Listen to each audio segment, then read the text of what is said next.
PSC TSC TV हेरेर बस्नुभएका सम्पूर्ण दर्शक श्रोताहरूलाई म सरोज ढकालको तर्फबाट नमस्कार। साथीहरू, आज चाहिँ मैले शिक्षक सेवा आयोग अन्तर्गत अध्यापन अनुमति पत्रका नमुना प्रश्नपत्रहरू लिएर उपस्थित भइसकेको छु र साथीहरू, यो चाहिँ मावि र निमावि दुवैको लागि उपयोगी हुने गरी यो भिडियो मैले तयार गरेको छु। यदि यस च्यानलमा नयाँ हुनुहुन्छ भने हाम्रो पिएससी टिएससी टिभीलाई सब्सक्राइब गरेर सँगै रहेको बेल आइकन दबाउन नबिर्सनुहोला, जसले मैले अपलोड गरेका भिडियोहरू नोटिफिकेसनको साथ तपाईहरुले प्राप्त गर्नुहुनेछ भन्दै आजको भिडियो सुरु गर्न चाहन्छु। र साथीहरू, पहिलो प्रश्न रहेको पाठ्यक्रम प्रारूप 2076 अनुसार माध्यमिक शिक्षा कक्षा 9 र 10 मा विज्ञान तथा प्रविधि विषयका लागि साप्ताहिक पाठ्यघण्टा कति निर्धारण गरिएको छ? Option A 4, option B 5, option C 6, option D 7। राष्ट्रिय पाठ्यक्रम प्रारूप 2076 अनुसार माध्यमिक शिक्षा कक्षा 9 र 10 मा विज्ञान तथा प्रविधि विषयको साप्ताहिक पाठ्यघण्टा अप्सन बी 5 निर्धारण गरिएको छ। Option B 5। त्यस्तै साथीहरू, क्वेसन नम्बर 2 मा रहेको पाठ्यक्रम प्रारूप 2076 अनुसार कक्षा 11 र 12 को वार्षिक कार्यघण्टा कति निर्धारण गरिएको छ? Option A 1000, option B 863, option C 864, option D 865। राष्ट्रिय पाठ्यक्रम प्रारूप 2076 ले कक्षा 11 र 12 को वार्षिक कार्यघण्टा अप्सन सी 864 घण्टा निर्धारण गरेको छ। त्यस्तै साथीहरू, क्वेसन नम्बर 3 मा रहेको पाठ्यक्रम प्रारूप 2076 अनुसार कति घण्टा समयावधिलाई एक पाठ्यघण्टा मानिनेछ? Option A 30, option B 31, option C 32, option D 33। राष्ट्रिय पाठ्यक्रम प्रारूप 2076 अनुसार अप्सन सी 32 घण्टा समयावधिलाई एक पाठ्यघण्टा मानिने छ। Option C 32। त्यस्तै साथीहरू, क्वेसन नम्बर 4 मा रहेको छ पाठ्यक्रम प्रारूप 2076 अनुसार कति कक्षाको परीक्षा प्रदेश स्तरीय परीक्षा बोर्डले हेर्नेछ? अप्सन ए कक्षा 11 र 12, अप्सन बी कक्षा 10, अप्सन सी कक्षा 8, अप्सन डी कक्षा 5। राष्ट्रिय पाठ्यक्रम प्रारूप 2076 अनुसार अप्सन बी कक्षा 10 को परीक्षा प्रदेश स्तरीय परीक्षा बोर्डले हेर्ने व्यवस्था छ। अप्सन बी कक्षा 10। त्यस्तै साथीहरू, क्वेसन नम्बर 5 मा राष्ट्रिय पाठ्यक्रम प्रारूप 2076 अनुसार कति कक्षाको परीक्षा राष्ट्रिय परीक्षा बोर्डले सञ्चालन गर्ने गर्छ? अप्सन ए कक्षा 11 र 12, अप्सन बी कक्षा 10, अप्सन सी कक्षा 8, अप्सन डी कक्षा 5। राष्ट्रिय पाठ्यक्रम प्रारूप 2076 अनुसार अप्सन ए कक्षा 11 र 12 को परीक्षा राष्ट्रिय परीक्षा बोर्डले सञ्चालन गर्ने छ। कक्षा 11 र 12 को परीक्षा राष्ट्रिय परीक्षा बोर्डले सञ्चालन गर्ने छ। अप्सन ए कक्षा 11 र 12। त्यस्तै साथीहरू, क्वेसन नम्बर 6 मा राष्ट्रिय पाठ्यक्रम प्रारूप 2076 अनुसार कक्षा 11 र 12 को प्राविधिक तथा व्यावसायिक शिक्षातर्फ प्राज्ञिक विषयहरू कतिवटा निर्धारण गरिएको छ? Option A 5, option B 4, option C 3, option D 2। राष्ट्रिय पाठ्यक्रम प्रारूप 2076 ले कक्षा 11 र 12 को प्राविधिक तथा व्यावसायिक शिक्षातर्फ प्राज्ञिक विषयहरू अप्सन सी 3 वटा निर्धारण गरेको छ। यसलाई राम्रोसँग पढ्नुहोला। Option C 3।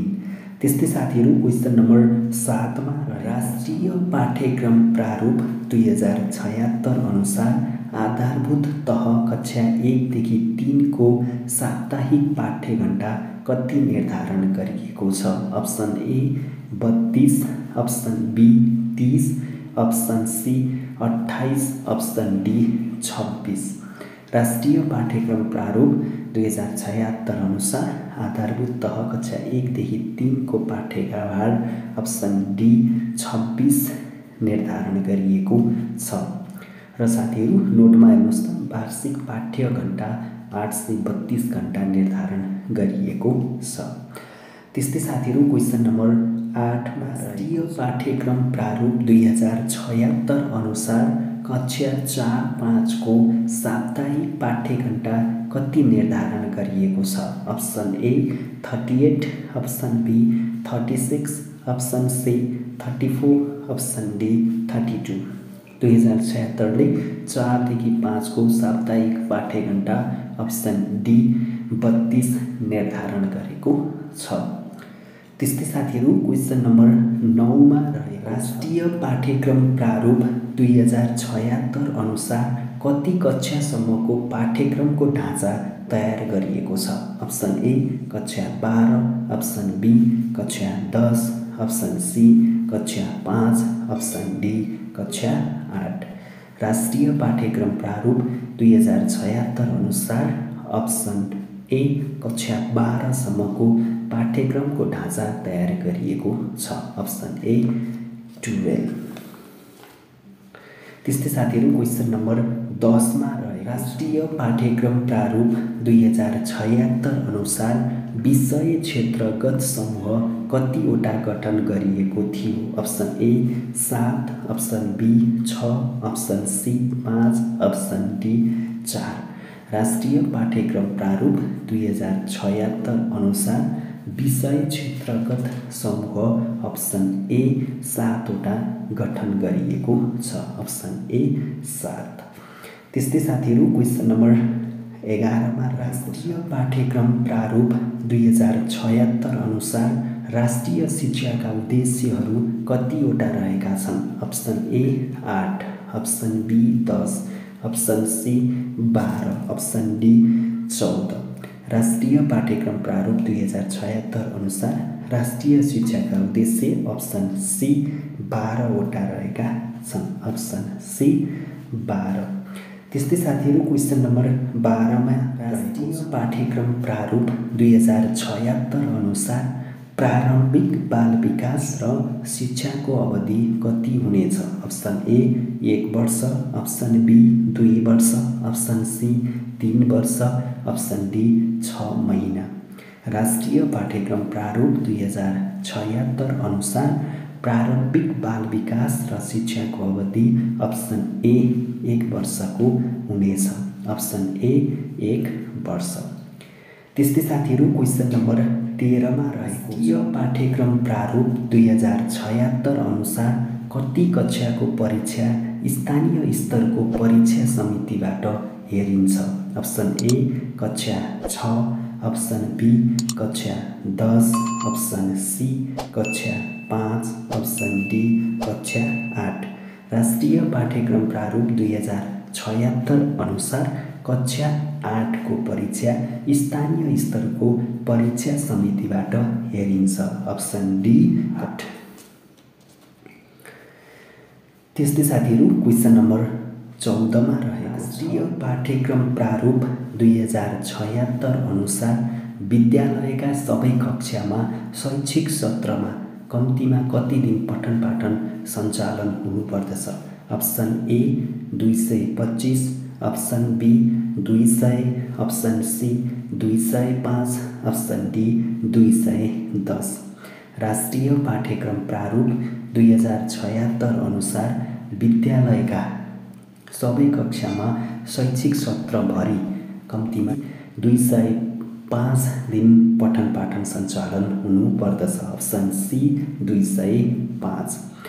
त्यस्तै साथीहरू क्वेसन नम्बर 15 मा राष्ट्रिय पाठ्यक्रम प्रारूप 2076 अनुसार माध्यमिक शिक्षा कक्षा 9 र 12 मा कतिवटा सक्षमता रहेका छन्? Option A 10, option B 12, option C 14, option D 15।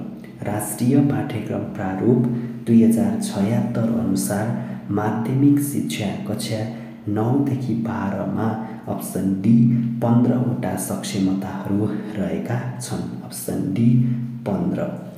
त्यस्तै साथीहरू क्वेसन नम्बर 16 मा रहेको शैक्षिक गुणस्तरको प्रकृति कस्तो हुन्छ?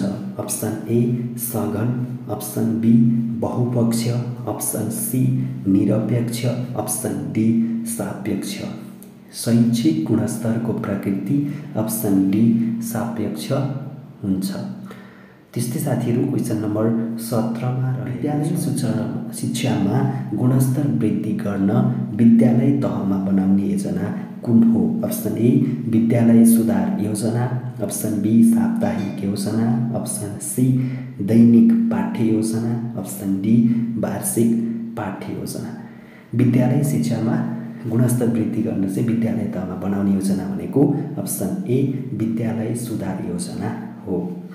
त्यस्तै साथीहरू क्वेसन नम्बर 18 मा विद्यालय शिक्षामा गुणस्तर वृद्धि गर्न तलका मध्ये कुन उपायलाई अवलम्बन गर्नुपर्दछ? अप्सन ए गुणस्तरीय सिकाइ, अप्सन बी गुणस्तरीय नेतृत्व, अप्सन सी गुणस्तरीय विद्यार्थी, अप्सन डी गुणस्तरीय शिक्षक।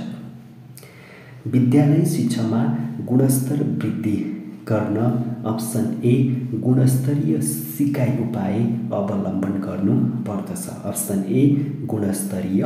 विद्यालयमा शैक्षिक गुणस्तर अभिवृद्धि हुन नसक्नुको कारण कुन हो? अप्सन ए शिक्षक तालिम, अप्सन बी लगानी, अप्सन सी पाठ्यक्रम निर्माण, अप्सन डी पाठ्यक्रम कार्यान्वयन। विद्यालयमा शैक्षिक गुणस्तर अभिवृद्धि हुन नसक्नुको प्रमुख कारण भनेको अप्सन डी पाठ्यक्रम कार्यान्वयन हुन नसक्नु हो। अप्सन डी पाठ्यक्रम कार्यान्वयन। त्यस्तै साथीहरू क्वेसन नम्बर 20 मा गुणस्तरीय शिक्षा प्रवर्धनका मुख्य उपायहरू तलको मध्ये कुन हो? अप्सन ए एकीकृत विवरण, अप्सन बी व्यवहारिक शिक्षण, अप्सन सी अनुभव केन्द्रित शिक्षण, अप्सन डी माथिका सबै भन्ने रहेको छ। गुणस्तरीय शिक्षा प्रवर्धनका मुख्य उपाय अप्सन डी माथिका सबै हुन्। किनभने गुणस्तरीय शिक्षा दिनको लागि हामीलाई अनुभव केन्द्रित शिक्षण पनि हुनुपर्छ, एकीकृत विवरण पनि हुनुपर्छ, व्यवहारिक शिक्षण पनि हुनुपर्दछ। र भन्दै साथीहरू आजको भिडियो तपाईँहरूलाई कस्तो लाग्यो? जस्तो लाग्छ त्यस्तै प्रतिक्रिया दिन नभुल्नुहोला। र यदि यस च्यानलमा नयाँ हुनुहुन्छ भने हाम्रो PSC TSC टिभीलाई सब्सक्राइब गरेर सँगै रहेको बेल आइकन दबाउन नबिर्सनुहोला भन्दै आजको भिडियोबाट म सरोज बिदा हुन चाहन्छु। हस्त धन्यवाद।